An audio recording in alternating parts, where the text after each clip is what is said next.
Don't drink and drive. A public service message from ABC. And it really worked. And Tylenol is the pain reliever hospitals use most. Children's Tylenol. To bring down your child's fever fast, trust Children's Tylenol. The talk of the town right now, for a lot of strange reasons. Went even further than Kennedy, writing on social media, quote, "Don't use Tylenol unless absolutely necessary." Effective immediately, the FDA will be notifying physicians that the use of well, let's see how we say that. Message to patients, to mothers, to people who are pregnant. And unfortunately for the pill, it seems like it can't catch a break. 50 capsule size. The phone has been ringing off the hook at Rush Presbyterian St. Luke's Medical Center in Chicago.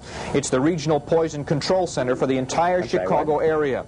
Taking off the shelf all the Tylenol capsules and anything with the code number MC on it. We're pulling everything off. We don't know if it's good or bad yet. We were just told to. In 1982, the pill would become infamous for one of the most terrifying and unsolved attacks seen in America at the time, as a string of mysterious poisonings shook the Chicago area and the nation in an event that would change the country forever. On September 29th of 1982, 12-year-old Mary Kellerman would wake up with a cold. She told her parents about this, and they decided to keep her home from school that day, giving her 2 extra-strength Tylenol pills to help her overcome her cold. Minutes later, her parents would hear her rush to the bathroom, hearing a loud thud, and becoming very concerned. When they checked on her, they found their daughter on the floor, unresponsive and convulsing. Dennis and Gianna, the parents of Mary, called the police as soon as they could, and Mary would be rushed to the Alexian Brothers Medical Center in Elk Grove Village, Illinois. Unfortunately, by that time, it was too late. She was pronounced dead within hours. An hour later, 27-year-old postal worker named Adam Janis, working in Arlington Heights, Illinois, would stop at a grocery store picking up flowers for his wife. While there, he would also get himself a bottle of Tylenol. When he got home, he took 2 capsules and would go unconscious within minutes. He would be taken to the hospital and would be pronounced dead by 3 p.m. That very day, Adam's family came to his home to mourn his passing. Adam's younger brother, Stanley, began to develop a bit of a headache, taking 4 Tylenol capsules from the same bottle Adam did, offering 2 to his wife, Teresa. Minutes later, they would both collapse. The family would immediately call 911, and 8 paramedics would begin to try and save the both of them. But again, it would be too late. Stanley being pronounced dead that night, and Teresa being taken off life support on October 1st. Just within a single day, the Janis family lost 3 members, tragically, to a single bottle of Tylenol, with none of them understanding what had just happened to their family. Meanwhile, other unexplained deaths were unfolding across the Chicago suburbs. In early evening of September 29th, 27-year-old Mary Lynn Rayner, a new mother from Winfield, Illinois, took Tylenol to relieve postpartum discomfort and collapsed on her kitchen floor while she was preparing food for her infant son. Around 6:45 p.m. that same evening, Mary McFarland, 31, who worked at a store in Lombard, took Tylenol in the employee break room for a headache. Within minutes, she told a coworker, "I don't feel good," and then suddenly collapsed. Later that night, 35-year-old Paula Jean Prince, a United Airlines flight attendant, purchased a bottle of Tylenol at Walgreens in Chicago. She went home, took capsules for a cold, and went to bed. 2 days later, on October 1st, her body was discovered in her Chicago apartment. In the span of barely 48 hours, 5 separate Tylenol bottles were linked to 7 deaths, causing a nationwide panic. Something was wrong with the Tylenol, and no one knew what.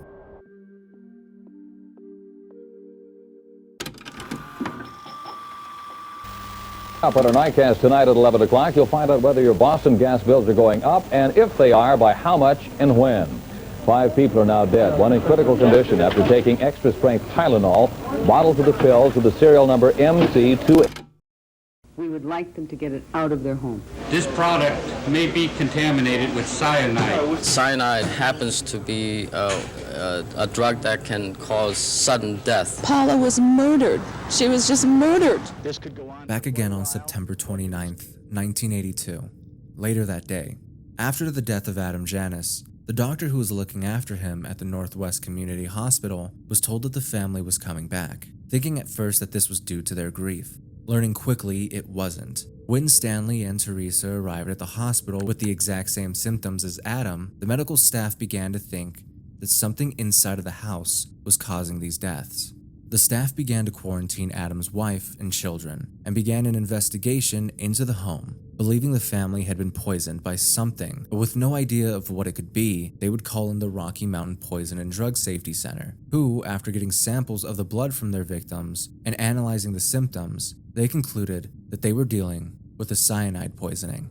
When interviewing Adam's wife, she only recalled Adam taking and consuming 3 things that day: a peach, coffee, and the Tylenol. Because of the fact that all 7 of the victims were taken to different hospitals outside of the Janus family, the information was scattered, and there was a massive delay in connecting all of the deaths. Fireman Philip Capitelli started to question the amount of weird calls he was getting during the time, and it wasn't until then that the pieces started to come together. He opened up about his concerns to one of his colleagues who had also heard of the mysterious deaths in the area, Richard Keyworth. This led both of them into looking into the cases further, finding that Mary Kellerman, the first victim, took Tylenol minutes before her death. This led them to calling the Northwest Community Hospital, asking about the Janus case, which only confirmed their suspicions. Lieutenant Chuck Kramer of the fire department, one of the firemen who was there during the call for Stanley and Teresa, called Nurse Helen Jensen, a close friend of his, and told her about the concern from the fire department. When taking their notes to the police, they initially did not believe her and wrote these concerns off, as per usual. Helen, being frustrated with this, would try her hardest to make them listen, stating, "It's gotta be the Tylenol. 3 people took the Tylenol." And there were 6 capsules missing, and there were 3 people dead. And I said, it has to be the Tylenol. There has to be something wrong with this Tylenol. After she was passed off, she went to the Janus household to aid within the investigation, looking for the Tylenol bottle specifically, finding it in the bathroom, and then counting the pills to confirm 6 were missing, going on to even find the receipt in the trash to confirm it was bought that day. She would take this back to the police and medical examiner as proof. Yet still, this theory was not taken seriously at first. But as the police continued the investigation into the deaths, it became more and more clear that day that she was right. Something was wrong with the Tylenol. They took the bottles from the scenes and sent them in for examination, finding that the bottles linked to the 7 deaths had around 100 times the amount of cyanide necessary to kill someone. Confirming this even more when the blood samples of all 7 of the victims came back. Some of the investigators even stated that the bottles had a distinct almond scent to them. Once this realization set in, the police began to ride through the streets of Chicago with sirens and bullhorns, warning people to dispose of any and all Tylenol that was purchased. Cyanide-contaminated Tylenol has been responsible for 3 deaths in the Arlington Heights area. Do not take Tylenol until further notice.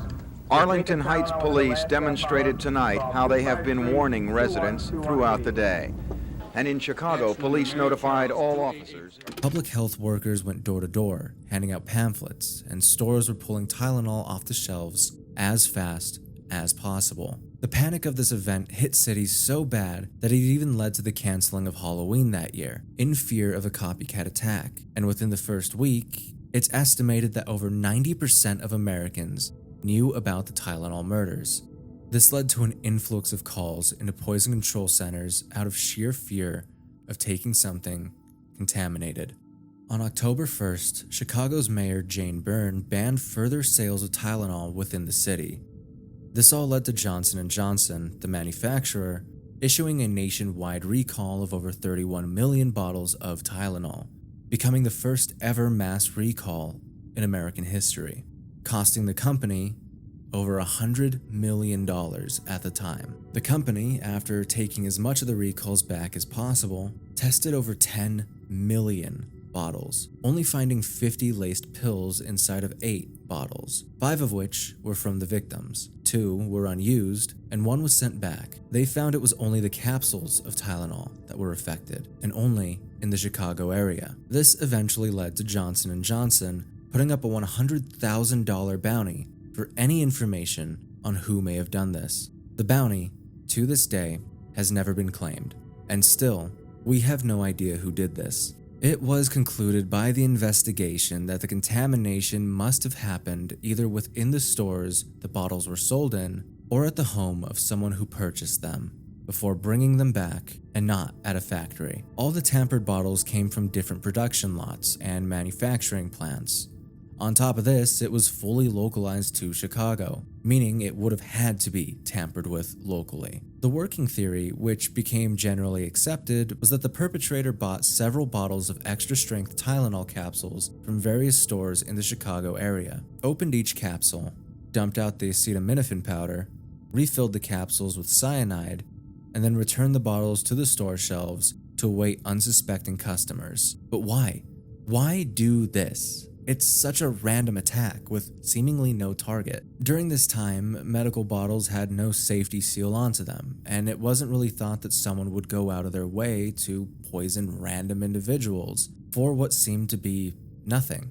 On top of this, stores during the time didn't generally have cameras in their aisles, meaning there was almost no way to track down who did this.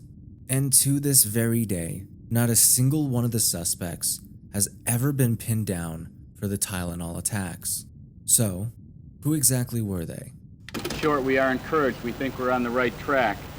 I can tell you before you ask about California and other places that all of our leads focus on persons here in Illinois. Feiner said that investigators have talked to some of the potential suspects while others are under surveillance.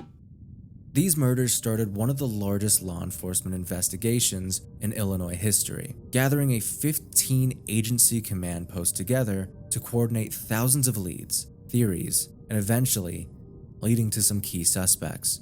The most prominent suspect was James W. Lewis, for reasons that to me, at least, should have been a dead giveaway. On October 8th, the Chicago Sun-Times would release a story of a letter given to Johnson & Johnson shortly after the murders. The letter, reading, "Gentlemen, as you can see, it is easy to place cyanide, both potassium and sodium, into capsules sitting on store shelves. And since the cyanide is inside the gelatin, it is easy to get buyers to swallow the bitter pill. Another beauty is that cyanide operates quickly. It takes so very little, and there will be no time to take countermeasures. If you don't mind the publicity of these little capsules, then do nothing. So far, I have spent less than $50, and it takes me less than 10 minutes per bottle. If you want to stop the killing, then wire $1 million to bank account 8449597 at Centennial Illinois Bank, Chicago.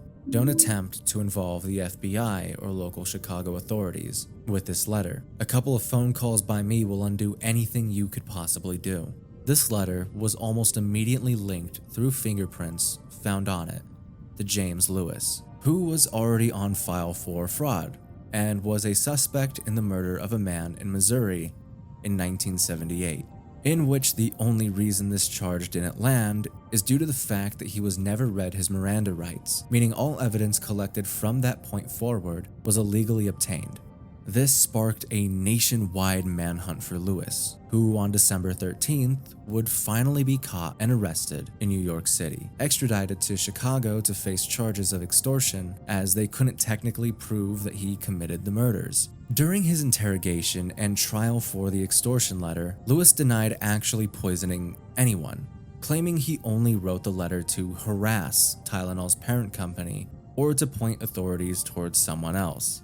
At one point, he said that he was trying to frame his wife's former boss, so that way he could embarrass him. For some reason during this time, Lewis would also offer to help the investigators by giving very detailed, pointed and downright incriminating examples as to how one would go about this type of crime. He was also found to have books about poisons and cyanide within his home. He drew them charts on how the plan would have looked like if he did it, along with an example of a drawing of a possible way to fill the capsules with cyanide if he did it. I'm going to be honest with you, I can't understand how, after seeing these drawings and seeing the plan he drew out for them, they didn't immediately just jail him, but that's my opinion. In October of 1983, James Lewis was convicted by a federal jury of extortion for the $1 million letter. At sentencing in June of 1984, the judge called him a walking crime wave and imposed a 10-year prison sentence. He was never charged with the murders themselves due to a lack of direct evidence in his involvement with the Tylenol killings. He was the most prominent suspect and is still to this day the prime suspect for multiple reasons outside of the obvious. The Department of Justice themselves believed that he was the one responsible for the killings. The only issue was they just couldn't prove it in court. On top of this, Lewis stated that he worked on his extortion letter for 3 days before sending it out. The letter was postmarked with October 1st, 1982. So, if Lewis took 3 days to compose it, that means that he would have had to start writing it before the murders were even public knowledge or took place. When confronted with this fact, Lewis then withdrew that timeline claim. He would go on to live a quiet life in Cambridge, where he would stay until his death in 2023. Another possible suspect within the case was a man by the name of Roger Arnold. Arnold was pinned as a suspect after a local bar owner called the police on him for telling people he was behind the murders, going on to tell people that he had cyanide months before the murders took place. This, of course, led to a search of Arnold's house, in which police found 5 guns, including a .30 caliber handgun, a rifle, and ammunition. They also found books on explosives and poisons, including a copy of The Poor Man's James Bond, which describes how to make potassium cyanide. They also found laboratory equipment, vials, beakers, test tubes, and a white granulated powder, all at the scene. He even, for some reason, later told police that at one point he did have cyanide in his house, but it was never found during the search. 7 months after this event, Roger Arnold would be arrested for murder, believing that the man he killed ratted him out during the Tylenol investigation. The man that he did kill had nothing to do with it, however. This would land him in prison for 30 years, where he would ultimately pass away. All of this taking him out of the suspect pool. My personal favorite suspect that was somehow roped into this whole mess, however, was Theodore Kaczynski, better known as the Unabomber, as 2 of his attacks were committed in 1982 before the Tylenol murders took place. This was also before they knew who he was, but even so, he denied having any involvement with the killings, and nothing actually linked the two outside of circumstantial timing and locations. Overall, the Tylenol murders had a strangely needed impact on the way our medicine is even handled. Before this incident, medicine bottles had no type of sealant or protection.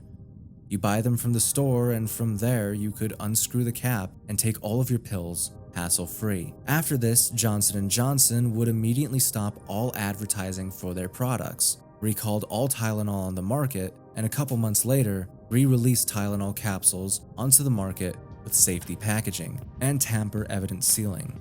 This move by the company was so good and brought so much trust back to them that every other medicine company would eventually follow suit and add tamper-resistant packaging to their products as well. This would go on to be the standard across the board after the Federal Anti-Tampering Act was introduced in 1982, making it a federal offense for anyone to maliciously cause or attempt to cause injury or death to any person or injury to any business's reputation by adulterating a food, drug, cosmetic, or other products, with very similar penalties for any person who willfully or maliciously conveys false information concerning an attempt for such adulteration, if injury or death results. So, don't do that. Will we ever get an answer as to who committed these attacks and why? No, probably not. At least not on paper. In my own personal opinion, along with the Department of Justice, it was most likely James Lewis, done out of an attempt to extort Johnson & Johnson. 7 lives were claimed, families destroyed, and a nationwide panic ensued, all due to a malicious attempt to get some money out of a company. It is a very sad and very unneeded tragedy, but in the end, it may have helped more people than initially thought. So stay safe, thank you for watching, and have a good night.